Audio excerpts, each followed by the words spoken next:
everybody, it's Emily Dark Schooling, and today I'm going to be talking about 12 book recommendations that I'm going to be reading over the next 12 months.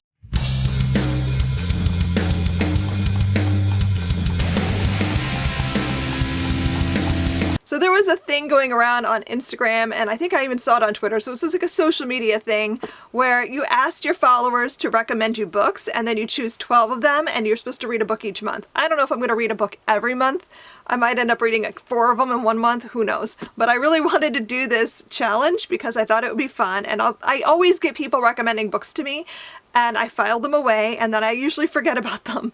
So I really wanted to prioritize that this year. So I asked you guys to give me some book recommendations, and I chose 12, and I want to tell you about what I plan to read this year. Just, I need someone to keep me to task. So I figure if I put this video up, then I will make myself do this challenge. I'm just going to run through the books and talk a little bit about them if I know what they are. A lot of these, I don't really know what they are. But that's okay. We're going to read them and find out. So first up, I have A Psalm for the Wild Built, and this is by Becky Chambers. And this is a book I was already interested in, although I don't know exactly what it's about.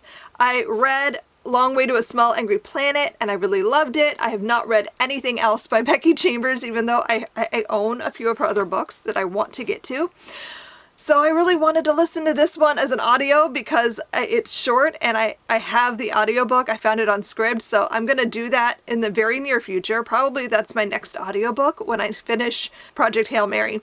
So I really don't know what this one's about, but it was recommended to me by Erica Beth May, and I feel like this is a book that I'm probably going to really like. I'm excited for that one. I tried to choose books that were things that I knew would be of interest to me, so that I would have a positive interaction with the books that were recommended to me. So, next up I have The Children's Blizzard, and this is by Melanie Benjamin, and it was recommended to me by Regular Secular Mama.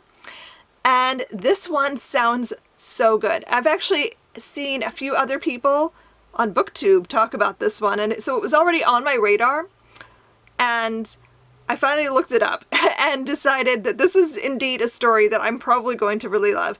This is set in the Dakota Territory in the late 1800s, and it's based on a true story. A warm spell after a cold snap, so people go back to their regular lives and the children go back to school. And just as school is about to let out for the day, a huge blizzard hits, and the teachers have to decide, should we keep them here and risk freezing to death when our fuel runs out? Or do we risk sending them home and they might get lost in the storm? And so you follow a few different perspectives about the events of that day. And it just sounds like a story that I'm probably going to love. Next up, I was recommended Anxious People by Frederick Bachman, and I was recommended this by Dania Miller and Orchard View Academy. I've also been recommended this book several times.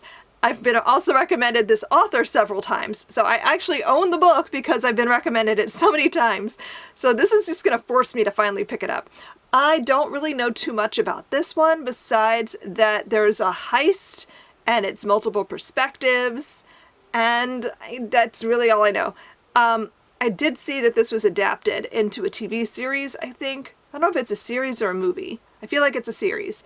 So I'm definitely interested in watching it, but I need to read it first. I've never read anything by Frederick Bachman, but I feel like he is very popular right now on the booktubes and the bookstagram and all of that. So I feel like I should read this author. I just really hope I like it, because I feel like this has the potential to be an overhyped book that I end up hating, so I'm hoping that's not the case. Next, I have The Astonishing Color of After. This is by Emily Exarpan. This one is actually Sarah's book. It was recommended to me by Spencer, Dino Reader 11, and I feel like this one is probably going to be a story I enjoy. I know Sarah loved it and has raved about it to me, and so I've meant to read it for a while, and I just haven't. Again, don't really know too much about this besides that I think it is something to do with grief, and this person believes their mother is a bird, has come back as a bird, something like that. So I just think this is probably going to be beautiful. I appreciate that, like, just flipping through, the chapters are really short, which means I'll probably fly through this story. I don't know what it is. A book can be like 1,000 pages long, but if it has short chapters, I can zip through it. If a book is like 300 pages, but the chapters are all like 50 plus pages long, it takes me forever. Why is that a thing? I don't know. Next up, I have The Left-Handed Booksellers of London by Garth Nix. I don't know anything about this, besides it's YA, and I believe there's something to do with like an underground London, which always intrigues me, and it's a bookish story. This one was recommended to me by Homeschool Buckley, and I was intrigued by it, honestly. I know Sarah told me it was nominated for a Sybil Award last year, so I'm very curious about it. I have no idea what I'm getting myself into. I've never read Garth Nix before, so I don't know if I'm going to like this one or not, but it has potential because it's bookish. So I feel like possibly this could be a story that I enjoy. Next up, my kids recommended books to me, and I could not say no. So Sarah has been really pushing me to read something by Margaret Rogerson, and she believes this might be the one that works for me, and that is Vespertine. I don't know enough about this to tell you what it's about because I had it in my head. This had vampires in it, and Sarah has just informed me that it does not. So I don't know where I got vampires from. Apparently this is like possession. She says it's got Venom vibes, which I don't know Venom that well. I vaguely know what that is. I know like the gist of the story, but I don't know what that is because I've never seen or read anything to do with Venom. So anyway, Sarah really wants me to read Margaret Rogerson, and she thought this was great and is hoping that I'll like it. So we shall see. Then Riley, my least bookish child, though he has read more than Robbie, I think, but he has been like yelling at me practically to read this book. Artemis by Andy Weir. I'm absolutely loving Project Hail Mary right now. Like, it's my favorite audiobook I've ever listened to. It's so great and fun. I loved The Martian as well. And I actually got Riley into reading more of this author because of The Martian. So he read that, and then I pre-ordered this for him specifically so he could read his newest book. And then he read it and loved it and has been like forcing me to pick it up ever since. Of course, I'm like, I don't have time, but I guess I'm going to make the time. Again, I don't really know a ton about this one. I think it has something to do with a heist as well. And I know it has something to do with the moon.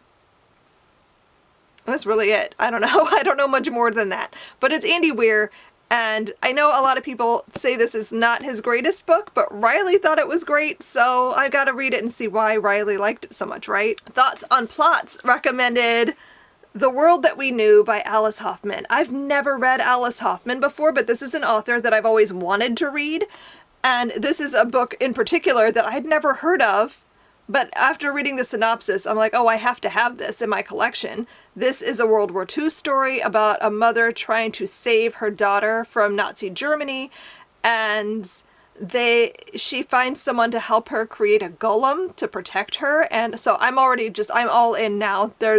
It's Nazi Germany, it's the Holocaust, there's a golem.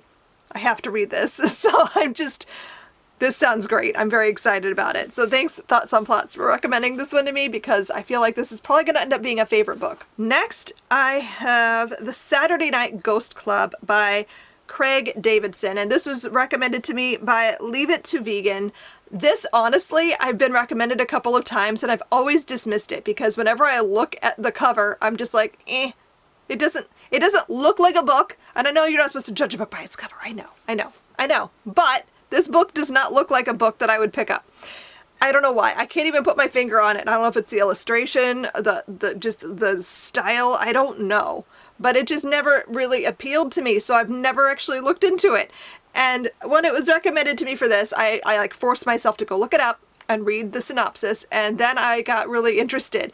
It's set in the 1980s. It's like kids forming this club where they like try to scare each other and tell ghost stories and that sort of thing. So right there, it speaks to me in my 1980s heart that like I need to read this. It might potentially be something I actually like. Then I have Out Behind the Barn by Chad Lutzke, and this is recommended to me by Winter River Homeschool. And this one appeals because it's a novella, and it's horror, and I want to say it's got some Texas Chainsaw vibes, if I'm reading the synopsis correctly, and there's not a really detailed synopsis online.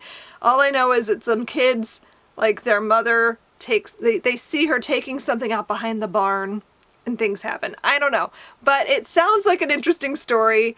It came highly recommended to me, and it has really good reviews, so I'm gonna give it a shot. I've never read this author before. I don't know what I'm getting myself into, but I'm always interested in weird horror stories, so I'm curious. Next up, I have Where'd You Go Bernadette by Maria Semple.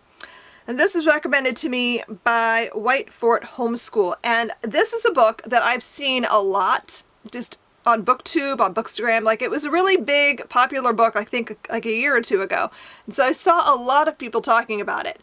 But I just, like, kind of dismissed it because I didn't think it would be something I would enjoy.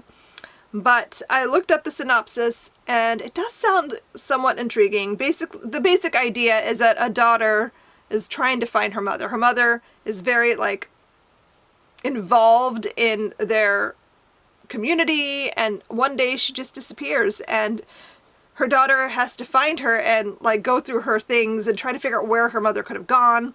So it sounds intriguing. I don't know how I feel about this one, honestly. This one I'm like, I may or may not enjoy, but I'm willing to give it a go. And then the last book I have to talk about is one I already, like, really want to read. And that is The 10,000 Doors of January by Alex E. Harrow. And this was recommended to me by Trish Marburger. This has been sitting on my shelf for ages. I want to say I did pre-order this. When did this come out? This came out in 2019, so I pre-ordered it. So I've had this on my shelves for a while.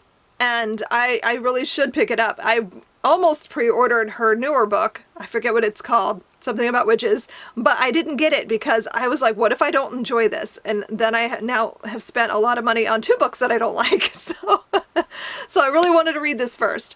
All I know is this has one of my favorite things in it. Magic doors that open into other worlds.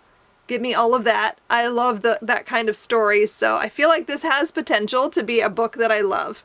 Also, I am completely obsessed with this book cover. It's so beautiful. I love it, so I really hope I like this. This, like I said, I've been wanting to read it anyway, so now I'm being forced to read it. So thank you for forcing me to pick this up finally, Trish. So those are the 12 books that I'm going to try to read over the course of this year. I haven't really given myself any other big reading challenges because I feel like whenever I do that, I fail. And I didn't want to set myself up for not being able to complete things. But I feel like this is doable because it's literally just 1 book a month, and there are, for the most part, books I'm already interested in, or that were already on my radar, or that sound really good. So I'm hoping that I actually complete all of this, and I'll let you guys know as I read them. Like, I'll come back and check in over the course of the year to let you know my thoughts. So thanks so much for recommending me all these books, and thanks so much for watching, and I hope to see you guys next time. Happy reading. Bye.